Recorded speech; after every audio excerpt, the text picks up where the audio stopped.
Hello viewers, शिक्षक विद्यापीठ में आप सबका स्वागत है। आर्मी वेलफेयर एजुकेशन सोसाइटी जो एग्ज़ाम लेने वाली है उसमें पीआरटी की प्रिपरेशन और वहीं पीजीटी टीजीटी की पार्ट ए की जनरल अवेयरनेस की प्रिपरेशन के लिए 15 अक्टूबर की ये क्लास है। इस वीडियो में आपको बहुत सारी जानकारी मिलेगी जिससे कम से कम आपका एक क्वेश्चन तो पक्का अवश्य ही हो जाएगा। तो चलिए आरंभ करते हैं। इससे पहले वीडियो को लाइक शेयर अवश्य करें और चैनल को सब्सक्राइब करके हमारा उत्साहवर्धन करें। आज 15 अक्टूबर को डॉक्टर एपीजे अब्दुल कलाम की बर्थ एनिवर्सरी है, जिनका बर्थ हुआ था यानी कि जन्म हुआ था 15 अक्टूबर 1931 में रामेश्वरम में। और इनका पूरा नाम है अबुल पाकिर जैनुलब्दीन अब्दुल कलाम, जिसको हम शॉर्ट में एपीजे अब्दुल कलाम बोलते हैं। वहीं इनकी जो डेथ हुई है जो बहुत ही दुखद है, 27 जुलाई 2015 में शिलोंग में हुई है।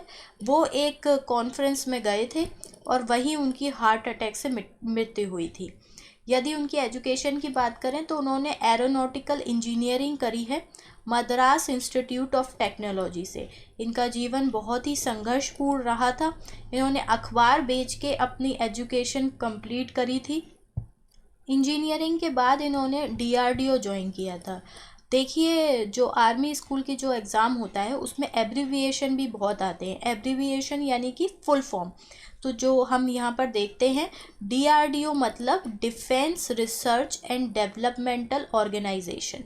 तो इसको आर्मी से रिलेटेड है, डिफेंस का डेवलपमेंट होता है। तो हो सकता है, वैसे ये बहुत ही मिनिमम इसके चांसेस हैं आने के, पर फिर भी आपको पता होना चाहिए डीआरडीओ मतलब defence research and developmental organisation इन्होंने ज्वाइन करी।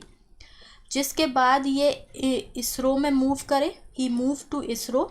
इसरो की फुल फॉर्म है Indian space research organisation, where he was a project director of. तो ये प्रोजेक्ट डायरेक्टर थे। वो ऐसा नहीं था कि ये डायरेक्ट प्रोजेक्ट डायरेक्टर बन चुके थे, पर इसमें हमने मेन चीज़ें लिखी हैं। तो ये जब प्रोजेक्ट डायरेक्टर बने तो इन्होंने क्या किया, SLV 3। देखिए, इसमें मिसाइलों के नाम और लॉन्च व्हीकल के नाम आ जाते हैं, तो इसलिए हमने इसको भी एक्सप्लेन किया है। तो SLV 3 क्या है?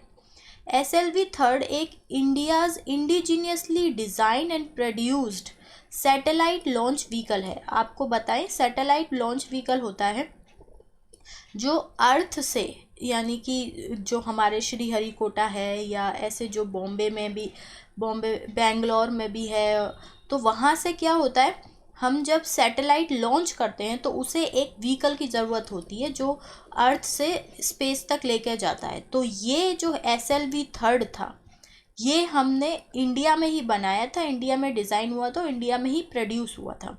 तो ये है SLV 3। उसके बाद हमने एक और बनाया जिसका नाम है PSLV प्रोग्रामी। तो इसलिए इनको बहुत ही ज़्यादा रेस्पेक्ट दी जाती है, क्योंकि सबसे पहले जो काम करता है ना, वो ही सबसे बड़ा काम होता है। That's why he thus come to be known as missile man of India. इनको मिसाइल मैन ऑफ इंडिया कहते हैं। क्यों? For his work on the development of ballistic missile and launch vehicle technology, जिसके बारे में हमने अभी बात करी थी। वहीं he also play a pivotal organisational and technical and political role in India's Pokhran second nuclear test. ये क्वेश्चन भी आ सकता है कि India's Pokhran second nuclear test कब हुआ था? इन 1998, जब अटल बिहारी वाजपेयी प्राइम मिनिस्टर थे, तब उन्होंने इस बात की परमिशन दी थी। और उसके बाद अमेरिका ने हमारे ऊपर बहुत सारे सैंक्शन लगा दिए थे, पर उसके बावजूद हमने ये किया था। तो India's Pokhran second nuclear test में भी इनका बहुत बड़ा रोल रहा था। कलाम ने बहुत सारी बुक्स भी लिखी हैं। देखिए, ये वीडियो इसीलिए इम्पोर्टेंट है और इनका वर्क भी बहुत सिग्निफिकेंट है, और इस पे एक वीडियो बनाना बहुत ज़रूरी भी था, क्योंकि एक तो ये करंट अफेयर में भी आता है और इम्पॉर्टेंट डेट्स में आ सकता है, डे में आ सकता है, उनके द्वारा लिखी हुई बुक्स आ सकती हैं, उन्हें कौन कौन से अवार्ड मिले थे ये आ सकता है, या फिर सिंपल ये भी पूछा जा सकता है कि बर्थ एनिवर्सरी कब थी। तो देखा जाए तो कलाम रॉट सेवरल बुक्स, उन्होंने बहुत सारी बुक्स लिखी हैं। 25 इंस्पायरिंग बुक्स हैं, 25 बुक्स लिखी हैं, जिसमें से कुछ इम्पोर्टेंट हमने यहाँ लिखी है। जैसे कि पहली autobiography wings of fire. Wings of fire का हिंदी में भी अनुवाद आ चुका है। तो विंग्स ऑफ फायर वैसे इंग्लिश में लिखी गई है।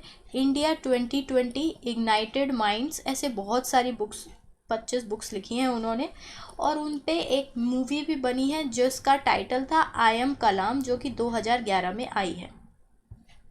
वहीं यदि अवार्ड्स की बात करें तो अवार्ड्स भी उनके पास कम नहीं थे, उन्हें बहुत सारे अवार्ड से नवाजा गया है और ये हमें पता होने चाहिए, इस पे भी क्वेश्चन आने के चांसेस हैं। तो 2 कंट्रियों ने तो उन्हें हाईएस्ट ऑनर दिया था। उसके बाद पद्म भूषण मिला है उन्हें 1981 में। वहीं द पद्मा विभूषण भी मिला है 1990 में। और ये देखिए भारत रत्न मिल चुका है उन्हें 1997 में। इस पे अगर मैं आपको एक इंटरेस्टिंग बात बताऊं, तो जब भारत रत्न के नॉमिनेशन हो रहे थे तब वो अब्दुल कलाम जो है वो उस सोसाइटी के मेंबर थे और उन्होंने अपना नाम देने से मना कर दिया था, जबकि उन्होंने नॉमिनेट भी नहीं किया था, क्योंकि अगर मैं इस सोसाइटी का मेंबर हूँ तो आप मेरा नाम भारत रत्न में कैसे दे सकते हैं।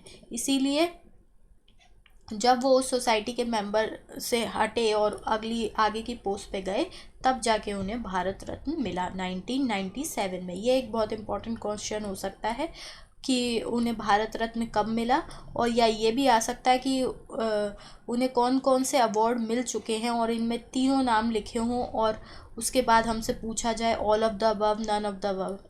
आगे देखते हैं।